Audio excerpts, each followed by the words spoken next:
প্রভু, প্রভু বিধাতা, প্রভু, প্রভু, প্রভু। বাবা রঘুবি, আগে হ্যাঁ প্রভু। আচ্ছা কতদূর কি করলে বাবা? আগে আমার হাতে যখন ছেড়ে দিয়েছেন, নিশ্চিন্তে থাকুন, সব ঠান্ডা করে দেবো। আরে সেই ভরসাতেই তো একজন নেতাকে গোড়া থেকে নরকে বসিয়ে রেখেছে, সময় গেলে ভূত পিশাচ ঠান্ডা করতে। কিন্তু তুমি তো ওদের নিয়েই গর্জন করছিলে বাবা চোংদার। আগে জননেতারা ভাবমূর্তি বজায় রাখতে গর্জন তো একটু করতেই হবে প্রভু।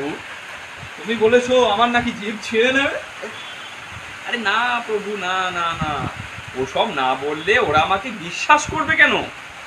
কিন্তু ওদের যে খেপিয়ে তুললে এই উত্তাল সমুদ্র তুমি শান্ত করতে পারবে তো বাবা রঘুবি? কেন? হোমিওপ্যাথি ট্রিটমেন্ট দিয়ে। হোমিওপ্যাথি?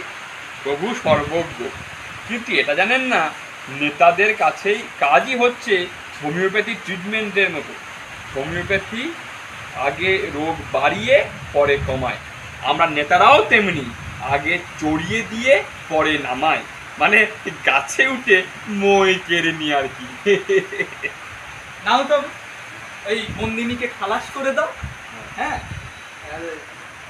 তোমার সাথে যা আমার যা চুক্তি করেছো তাই হবে, বুঝলে? শুধু ছাড়লেই হবে না প্রভু, আর একটু দয়া করতে হবে। আবার কি? অমর করে দিন প্রভু, কারণ আমি চিরদিন বেঁচে থেকে মানুষকে নেতৃত্ব দিয়ে যুগে যুগে তেল কল, ধান কল, ডাল কল গোছাতে পারি। বেশ বেশ, তাই হবে।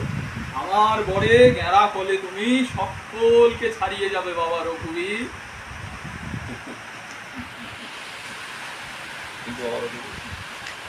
কিন্তু বাবা রঘুবীর, একটা কথা, যখন তোমায় ছাড়বো ওরা যে হল্লা শুরু করবে বাবা।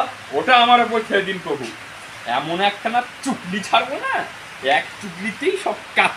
চুকলি? হ্যাঁ প্রভু, চুকলি। বন্ধুগণ, আমাদের কার্যোদ্ধার হয়েছে, বৃদ্ধ বিধাতা ভয়ে কাপড় চোপড়ে হয়ে গেছে, আমাদের আন্দোলন সফল। চুকলি, চুকলি দেখেছো? চুকলি বুঝলে চিত্রগুপ্ত? কিছু কথা বলে দাও।